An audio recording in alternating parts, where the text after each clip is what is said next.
Good evening class, कैसे आप लोग? बढ़िया बढ़िया। चलिए, श्री नर्सिंग के प्लेटफॉर्म पे आप सभी लोगों का स्वागत है।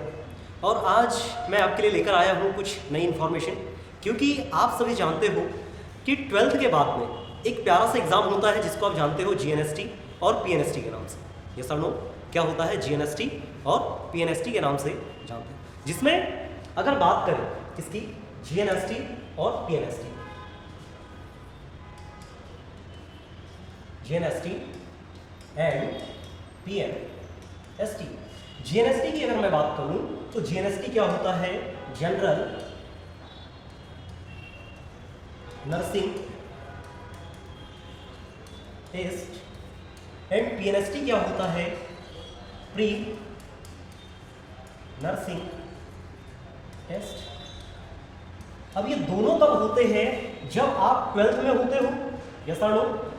जब आपने क्या किया, 12th का एग्जाम पास कर लिया है, और 12th पास करने के बाद में, 12th पास करने के बाद में जो गर्ल्स है, गर्ल्स के लिए बहुत बेटर ऑप्शन होता है कि वो या तो जीएनएसटी या तो पीएनएसटी क्वालिफाइड कर ले। परंतु हुआ क्या कि जीएनएसटी जो एग्जाम है, जीएनएसटी जो एग्जाम है, जीएनएसटी क्या हो गया? गवर्नमेंट के द्वारा बंद कर दिया गया। क्या कर दिया गया? इस एग्जाम को बंद कर दिया गया, और इसके स्थान पर क्या स्टार्ट कर दिया गया? Pre nursing test. क्लियर है? ये होता है अभी 4 साल का, और जनरल नर्सिंग टेस्ट होता था 3.5 साल। मतलब इसमें आपको जीएनएम मिलता था, और पीएनएसटी में आपको क्या मिलता है? बीएससी नर्सिंग मिलता है। अगर मैं इसकी बात करूँ, प्री नर्सिंग टेस्ट ये आपका 12th के बाद में होता है, और 12th पास गर्ल्स इसको कर सकती है। क्लियर है क्या गाइस? अब जो भी गर्ल्स है जिसका क्या है, एम है क्या, नर्स बनना है ना। अब आप जानते ही हो, डॉक्टर तो भगवान का रूप होता है, और किसी के मन में आता है कि मैं डॉक्टर नहीं बन पाया, है ना। आप डॉक्टर नहीं बन पाए तो आपको लगता है कि क्यों ना नर्स बन जाया जाए, क्योंकि इसमें भी बहुत अच्छी अपॉर्चुनिटी होती है। गवर्नमेंट कॉलेज में देख लो, सैलरी बहुत अच्छी मिलती है। आप पोस्ट नर्सिंग कर लो, है ना, उसमें आपको और अच्छी सैलरी मिलेगी। तो 12th के बाद में, 12th पास करने के बाद में गर्ल्स के लिए बेटर ऑप्शन क्या होता है कि वो पीएनएसटी क्वालिफाई कर, पहली चीज। अब इसमें होता क्या है, पीएनएसटी क्वालिफाई करने के बाद अगर मैं पीएनएसटी के बारे में बात करूं, पीएनएसटी तो फर्स्ट क्राइटेरिया इसका क्या रहेगा? एक तो आपको क्या होना चाहिए? 12th पास होना चाहिए। दूसरा आपका क्या होना चाहिए? आप गर्ल्स होना चाहिए। और तीसरा आपका बैकग्राउंड क्या होना चाहिए? आपकी स्ट्रीम क्या होना चाहिए? तो मैं कह सकता हूं कि आपका 12th में साइंस स्ट्रीम होनी चाहिए। अगर आपकी साइंस स्ट्रीम है तो ये एग्जाम आपके लिए बना हुआ है। आप नर्स बन सकते हो, वो भी गवर्नमेंट कॉलेज में, गवर्नमेंट हॉस्पिटल में, गवर्नमेंट कॉलेज से आप पढ़ सकते हो। ये एग्जाम आपके लिए बना है। आप 12th पास करते हो, यस और नो? आपने 12th पास की, आप 12th में आपका सब्जेक्ट क्या था? PCB, physics, chemistry, bio, 3 subject होते हैं। मैथ्स भी होता है, वो आईआईटी जेईई में चले जाते हैं।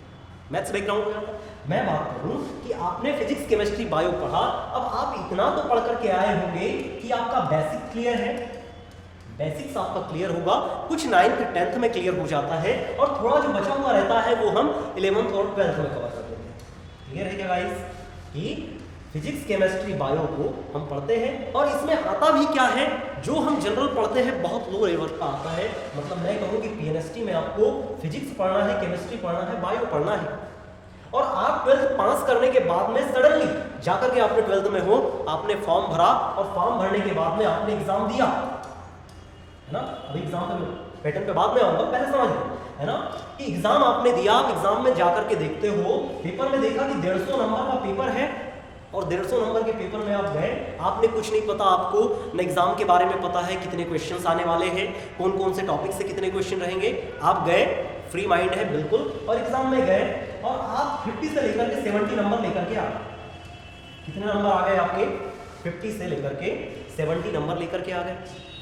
अगर आपको थोड़ा सा गाइडेंस मिल जाता, थोड़ी सी आपकी क्या हो जाती, हेल्प हो जाती, कि आप थोड़ा सा इसको भी पढ़ लो, कुछ इसमें टॉपिक्स बता दिए जाते, तो यही स्कोर अगर आपका 90 प्लस हो जाता, क्या हो जाता? स्कोर 90 प्लस हो जाता, तो आपका सिलेक्शन हो जाता, आपका सिलेक्शन हो जाएगा। और यहाँ पर जो तैयारी आपको करवाई जाएगी, आप जो एवरेज लेवल में हो, मतलब जो बच्चा घर पे बैठ करके तैयारी कर रहा है, ये सानू, जो बच्चा घर पे बैठ करके तैयारी कर रहा है, उसी के इसमें तो आप भी हो। आप में अलग यूनिक क्या होगा, तो यहाँ पर आपको यूनिकनेस में क्या मिलेगी, तो मैं कह सकता हूँ कि जो आपके 20 से 30 नंबर कम आ रहे हैं, इसको बढ़ाने का काम कौन करेगा, तो ये कोचिंग इंस्टीट्यूट करता है। क्लियर है गाइस? मतलब जब तक आपको प्रॉपर गाइडेंस नहीं मिलेगा, आपका सिलेक्शन होने वाला है क्या?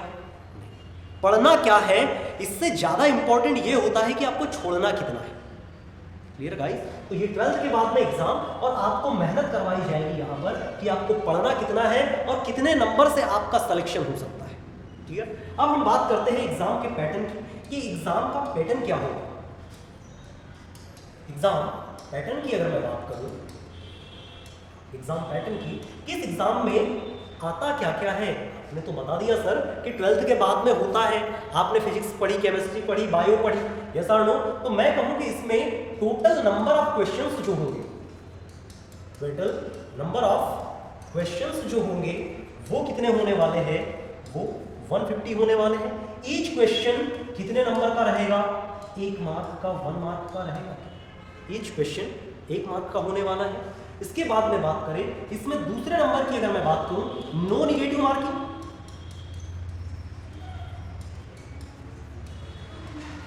इसमें क्या होगा, निगेटिव मार्किंग नहीं रहेगी। मतलब बहुत सारे आपने एग्जाम देखे होंगे कि उसमें माइनस मार्किंग रहती है। बहुत सारे स्टूडेंट ऐसे रहते हैं कि वो जाते हैं एग्जाम में और क्या लगा देते हैं, जयराम जी की करते हैं, ABCD लगाया, तुक्का लगाया और चले आए, उसमें नंबर क्या आ जाते हैं, माइनस में आ जाते हैं। तो आपका एक प्लस पॉइंट ये भी है कि इस एग्जाम में आपको क्या नहीं मिल रहा है, निगेटिव मार्किंग नहीं मिल रही है, जिससे कि आपके नंबर क्या हो, कटे, आप माइनस में जाओ। क्लियर? तो यहाँ पर भी एक आपका प्लस पॉइंट है कि इस एग्जाम में आपको कंपटीशन भी कम है और आपका माइनस मार्किंग नहीं। क्लियर? इसके बाद में और क्या होगा, 150 क्वेश्चन होंगे, नो निगेटिव मार्किंग। क्लियर? इसके बाद में इसमें सब्जेक्ट कौन कौन से होंगे, कि आपको सब्जेक्ट कौन कौन से पढ़ना है, तो इसमें सब्जेक्ट वही सब्जेक्ट है जो आप 12th में पढ़ करके आए हो। 11th 12th में आपने पढ़ा है, क्या आपने साइंस नहीं पढ़ी, क्या आपने फिजिक्स नहीं पढ़ी, क्या आपने बायोलॉजी नहीं पढ़ी, सब कुछ पढ़ा हुआ है। मतलब मैं कह सकता हूं कि आपने बायो पढ़ा हुआ है, बायोलॉजी, यस और नो? बायो, जिसमें जीव विज्ञान के बारे में हम सब कुछ पढ़ते हैं, बायोलॉजी। अब मैं ये कहूँ कि बायो के अंतर्गत भी बहुत सारे सब्जेक्ट आते हैं सर, तो आप तो सीधा बायो बता रहे हैं, तो मैं कहूँगा कि अगर बच्चे इसमें अगर मैं बात करूँ तो मैं बोल सकता हूँ कि इसमें जूलॉजी आएगा सर। जीव विज्ञान के अंतर्गत जितने भी जीवों का हम अध्ययन करते हैं, जूलॉजी कहलाता है। फादर ऑफ जूलॉजी किसको बोलते हैं, अरस्तु को बोला जाता है। यस और नो? इन्होंने बुक भी लिखी। अब अरस्तु वाली जीव विज्ञान आप पढ़ करके आए हो जूलॉजी को। उसके बाद दूसरे सब्जेक्ट की अगर बात करें तो बोटनी होता है। बोटनी क्या है सर, तो बोटनी मतलब कि पादप विज्ञान, जिसमें पेड़ पौधे का आप अध्ययन करते हो, कौन सा पेड़ क्या है, कैसा क्या है, किसकी जड़ी बूटी में उपयोग करते हैं। यस और नो? तुलसी का पौधा किस काम में आता है, नीम के पौधे का क्या उपयोग होता है। यस और नो? ये सारी चीजें हम किस में पढ़ते हैं, बोटनी में पढ़ते हैं। तीसरी चीज की अगर मैं बात करूं, तीसरा सब्जेक्ट अब क्या आ जाएगा, तो जूलॉजी हमने पढ़ा सर बायो के अंदर, बोटनी हमने पढ़ा सर बायो के अंदर। तीसरा मैं लिख दूं क्या, केमिस्ट्री। यस और नो? मतलब अर्थ पे जितने भी प्रोडक्ट बने हुए हैं सारे के सारे केमिकल से ही मिलकर के बने हुए हैं। मतलब एवरी पार्ट इज कंपोजाइट किससे, केमिस्ट्री से बना हुआ है। मैं तीसरा केमिस्ट्री कह सकता हूँ। चौथा और क्या रहेगा, तो मैं चौथा कह सकता हूँ गाइस कि फिजिक्स भी तो होगा। 4 सब्जेक्ट हो गए क्या, चारों आपने नहीं पढ़े क्या 12th में, बिल्कुल पढ़े। उसके बाद में 5th नंबर पे आपका क्या आ जाता है, तो 5th नंबर पे आपकी क्या आ जाएगी, इंग्लिश आ जाएगी। अब इंग्लिश का तो आप पहले से पढ़ते आए हो, आजकल तो CBSE मीडियम है, हर कोई पहले से लेकर के इंग्लिश से ही स्टार्ट करता है, 1 से लेकर के 100 तक, और जो भी आया सब कुछ इंग्लिश ही इंग्लिश है। क्लियर ना? और इसमें भी इंग्लिश में भी ज्यादा कोई टफ नहीं आता है। नाउन है, प्रोनाउन है ना, noun pronoun, fill in the blanks, articles और 1 वर्ड सब्स्टिट्यूशन, मतलब एक वाक्य के लिए शब्द लिखिए, ये आता है इंग्लिश में। अब इन सभी की बात करूं तो सारे के सारे कितने नंबर के हो जाएंगे, 30 मार्क्स की आपकी जूलॉजी, 30 की आपकी बोटनी, 30 का ये, 30 की फिजिक्स और 30 की क्या हो जाएगी गाइस, इंग्लिश हो जाएगी। टोटल अगर मैं नंबर को मिलाऊं तो टोटल नंबर की अगर बात की जाए तो टोटल नंबर कितने हो जाएंगे आपके, 150 नंबर हो रहे हैं। अब इस 150 नंबर में से अगर आप 150 नंबर में से 90 प्लस स्कोर कर लेते हो, कितना स्कोर करोगे? 90 प्लस स्कोर कर लोगे तो आपका सिलेक्शन हो जाएगा। आपका क्या हो जाना है? अब सिलेक्शन हो जाएगा। अब सिलेक्शन वाली प्रोसेस, आपने इतना पढ़ा, इतना पढ़ने के बाद में आपका सिलेक्शन हो गया। अब सिलेक्शन के बाद भी क्या होगा? सिलेक्शन के बाद भी प्रोसेस होती है, लिस्ट आएगी आपकी, चॉइस फिलिंग करवाते हैं, चॉइस फिलिंग करना पड़ेगा आपको। चॉइस फिलिंग के बाद में भी दो कैटेगरी की कॉलेज होती है, दो कैटेगरी हो जाएगी कॉलेज की। अब दो कैटेगरी में एक हो जाएगा आपका semi government, clear, semi government हो गया, और एक हो जाएगा गवर्नमेंट कॉलेज। अब गवर्नमेंट कॉलेज में आपको कोई फीस नहीं, नो फीस, और यहां पर जो सेमी गवर्नमेंट कॉलेज है उसमें आपको हाफ फीस पेमेंट करनी रहेगी, हाफ फीस है ना, हाफ फीस आपको यहां पर पेमेंट करनी रहेगी, क्लियर है गाइस। इसके अलावा यहां पर आपको स्टाइपेंड मिलती है 3000 से लेकर के 3500 तक आपको प्रतिमाह स्टाइपेंड मिलती है जब तक आप पढ़ते रहोगे। साथ में आपको रहने के लिए हॉस्टल सुविधा मिलती है। अब बताओ, इतना अच्छा कोर्स है और भी एमपी में हो रहा है, ये बड़ी बात है कि एमपी गवर्नमेंट इसको करवा रही है। तो स्टाइपेंड आपको अलग से मिलेगी पढ़ने के लिए, आप खर्च वगैरह निकाल सकते हो, आपका इतना काफ़ी होता है स्टाइपेंड मिलने के साथ में। अब यहाँ पर आप कॉलेज में जाओगे, एडमिशन हो जाएगा, और जैसे ही आप एडमिशन के बाद में 4 साल कंप्लीट करते हो, 4 ईयर कंप्लीट करते हो, आपकी ट्रेनिंग के बाद में आपको सीधा सा कोई भी हॉस्पिटल अलॉट कर दिया जाता है, और हॉस्पिटल में अलॉटमेंट के बाद में जो आपकी सैलरी रहती है वो 32,000 के आसपास कुछ रहती है। मैं कह सकता हूँ कि ये अमाउंट काफ़ी है आपका 4 साल के बाद में एक गृहस्थ जीवन चलाने के लिए, एक अच्छी क्वालिटी में एजुकेशन देने के लिए, क्लियर है गाइस। तो मैं कह सकता हूँ कि इससे अगर स्टार्टिंग हो रही है तो क्या बुरा है? 12th के बाद में आप पढ़ रहे हो, 12th के बाद सीधा सा अगर PhD आप क्वालिफाई कर रहे हो तो आपको इस अमाउंट में कहाँ मिल सकता है क्या? 4 साल ग्रेजुएशन करोगे, उसमें 4 साल जाएगा, 4 साल के बाद में फिर तैयारी करोगे, फिर टाइम जाएगा, फिर गवर्नमेंट जॉब मिली नहीं मिली ये अलग है। बाकी अगर आप यहाँ पर तैयारी करते हो और तैयारी करने के बाद में अगर PhD में सिलेक्शन होता है तो इसकी गारंटी है कि 4 साल कंप्लीट होने के बाद में 32,500 आपके अकाउंट में क्रेडिट होने वाला ही है, क्लियर। तो मेहनत आपको इसके लिए करनी है। मेहनत तो सब लोग किसके लिए करते हैं? पैसे के लिए करते हैं, है ना। और यही चीज हम आपको सिखाएंगे जो आप एवरेज स्टूडेंट, क्या हो? Average student. मैं ये मान के चलता हूं कि आपका स्कोर 50 से 70 के बीच में है। हम टारगेट इसको नहीं करेंगे 50 से 60 में, तो सभी लोग हैं, जो कोचिंग आया जो कोचिंग नहीं आया सब बराबर है। आप यहां आओगे तो आपको क्या बेनिफिट मिलने वाला है? तो मैं कह सकता हूं कि 70 को 90 प्लस करने का हमारी कोचिंग इंस्टीट्यूट की फैकल्टीज करेगी।